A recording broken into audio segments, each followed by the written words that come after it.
আপন স্ত্রী হবার পরিচয় লইলে তিনি গর্ভবতী হইয়া কইনকে প্রসব করিয়া কইলেন, সদাপ্রভুর সহায়তায় আমার নরলাভ হইল। পরে যখন আদম এবং হবার মধ্যে সুসম্পর্ক গড়ে উঠেছিল তখন হবা গর্ভবতী হলেন, আর হবা একটা শিশু সন্তানের জন্ম দিলেন। শিশুটির নাম রাখা হলো কইন। হবা বলল, ঈশ্বরের সহায়তায় আমি একটা মানুষের রূপ দিয়েছি। পরে তিনি হেবল নামে তাহার সহোদরকে প্রসব করিলেন। হেবল মেষপালক ছিল ও কইন ভূমিকর্ষক ছিল। পরে তিনি হেবল নামে আর একটা সন্তানের জন্ম দিলেন, যে ছিল কইনের ছোট ভাই। হেবল মেষপালক ছিল, হেবল মেষকে চড়াতো, আর কইন ভূমিকর্ষক ছিলেন। আর কইন কি করলেন? চাষবাস করতেন। পরে কালক্রমে কইন উপহার রূপে সদাপ্রভুর উদ্দেশ্যে ভূমির ফল উৎসর্গ করল। পরে কি হলো? একদিন কইন যখন চাষবাস করলো, যখন তার কাছে চাষবাসের জমিতে যখন ফসল হলো, কইন কি করলো? তার ফসলের কিছু অংশ ঈশ্বরের কাছে উপহার রূপে নিয়ে এলো। আর হেবল আপন পালের প্রথমজাত একটা পশু ও তাহাদের মেদ উৎসর্গ করল। আর হেবল কি করলো? হেবল নিজের যে পশু চাষ করেছিল তাদের মধ্যে ভালো ভালো মেষকে বাছাই করা সেরা মেষগুলিকে নিয়ে এলো এবং তাদের থেকে সেরা সেরা অংশগুলো নিয়ে এলো। আর ঈশ্বর কি করলেন? এবং ঈশ্বরকে দিল। তখন সদাপ্রভু হেবলকে ও তাহার উপহার গ্রাহ্য করলো। তখন ঈশ্বর কি করলো? হেবলকে গ্রহণ করলো এবং তার উপহারকে গ্রহণ করলো। কিন্তু কইনকে ও তার উপহার গ্রাহ্য করিলেন না।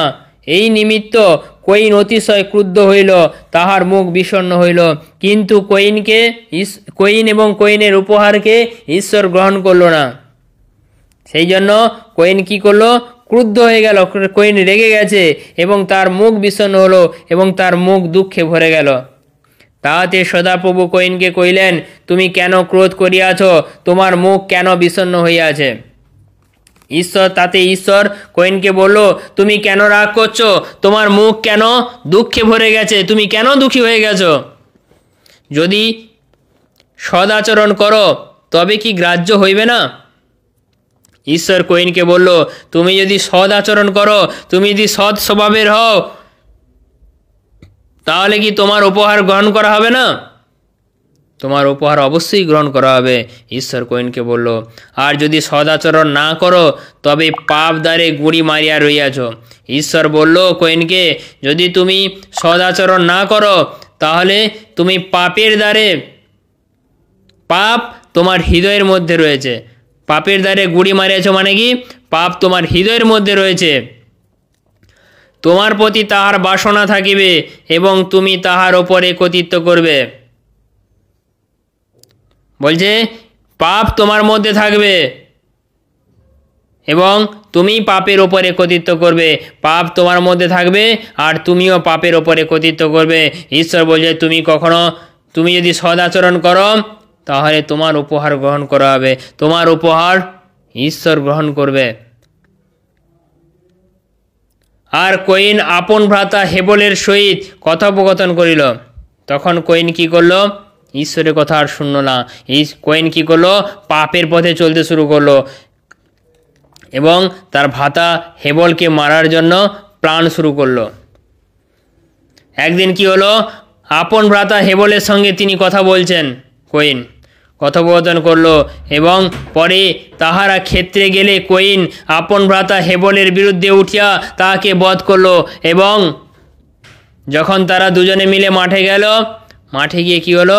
হেবলের ওপরে ঝাঁপিয়ে পড়লো কইন, ঝাঁপিয়ে তার ছোট ভাইকে মেরে ফেলল। পরে সদাপ্রভু কইনকে বললেন, তোমার ভ্রাতা হেবল কোথায়? পরে সদাপ্রভু কইনকে বলছে, হে কইন, তোমার ছোট ভাই কোথায়? তোমার ছোট ভাই হেবল কোথায়? সে উত্তরে কইল, আমি জানি না, আমার ভ্রাতার রক্ষক কি আমি? হেবল ঈশ্বরকে উত্তর দিল, আমি কি করে জানবো? আমার ভাইয়ের রক্ষাকর্তা কি আমি? আমি জানি না, ঈশ্বরকে উত্তর দিল। তিনি কইলেন, তুমি কি করিয়াছ? তোমার ভ্রাতার রক্ত ভূমি হইতে আমার কাছে ক্রন্দন করিতেছে। বলছে, হে হেবল, তুমি কি করলে? তোমার ভাইকে তুমি মেরে ফেললে। তোমার ভাইয়ের রক্ত ওই জমি থেকে আমার কাছে ক্রন্দন করছে, আমার কাছে চিৎকার করছে, চিৎকার করে করে কাঁদছে।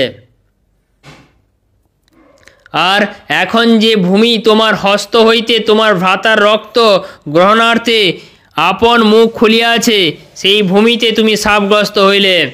বলছে, তুমি যে আজকে তোমার ভাইকে মারলে এবং তোমার ওই জমি রক্তে ভরে গেছে, সেই জন্য আমি তোমার ওই জমিকে অভিশাপগ্রস্ত করলাম।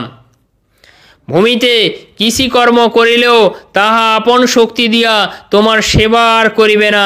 বলছে, তুমি যতদিন কৃষিকাজ করবে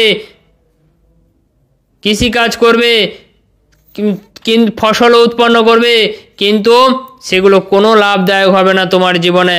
তুমি পৃথিবীতে পলাতক ও ভ্রমণকারী হইবে। তুমি পৃথিবীর মধ্যে পালিয়ে পালিয়ে বেড়াবে এবং ভ্রমণকারী হবে। তুমি কোথাও স্থির থাকবে না। তুমি সমস্ত জায়গায় একজন পথিক হয়ে ঘুরে বেড়াবে। ঈশ্বর অভিশাপ দিল কইনকে। তাহাতে কইন সদাপ্রভুকে কইল, আমার অপরাধের ভার অসহ্য। তখন কইন ঈশ্বরকে বলল, হে ঈশ্বর, তুমি এত বড় অভিশাপ আমাকে দিও না। এই অপরাধের শাস্তি যে তুমি আমাকে দিলে, এ খুবই অসহ্য, এ সহ্য করার মতো নয়। দেখো, অদ্য তুমি ভূতল হইতে আমাকে তাড়িয়া দিলে, আর তোমার দৃষ্টি হইতে আমি লুকায়িত হইব। তখন কইন ঈশ্বরকে বলল যে, তুমি আমাকে তোমার জমিন থেকে আমাকে তাড়িয়ে দিলে, ঠিক আছে, আমি এখন তোমার দৃষ্টি থেকে লুকিয়ে পড়ব। আমি এখন অন্য জায়গায় লুকিয়ে পড়ব। আমি পৃথিবীতে পলাতক ও ভ্রমণকারী হইব। আমি পৃথিবীতে পালিয়ে পালিয়ে বেড়াবো এবং ভ্রমণকারীর মতো ঘুরে ঘুরে বেড়াবো। আর আমাকে যে পাইবে সেই বধ করিবে। বলছে, হে ঈশ্বর, তুমি তো আমাকে অভিশাপ দিলে, ঠিক আছে, আমি এরকম পৃথিবীতে এদিক ওদিক থেকে ঘুরে বেড়াবো এবং আমাকে যে পাবে সে বধ করে মেরে ফেলবে।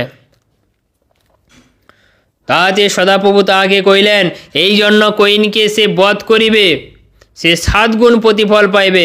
বলছে, এই জন্য কইনকে যে বধ করবে, যে কইনকে মেরে ফেলবে, ঈশ্বর বলছে, আমি তাকে 7 গুণ প্রতিফল দেব, আমি তাকে মেরে ফেলব। আর সদাপ্রভু কইনের নিমিত্ত এক চিহ্ন রাখিল, পাছে কেউ তাকে পাইলে বধ করে। ঈশ্বর কি করলেন? যাতে কইনকে কেউ না মেরে ফেলতে পারে, তার জন্য কইনের গায়ে একটা চিহ্ন এঁকে দিলেন,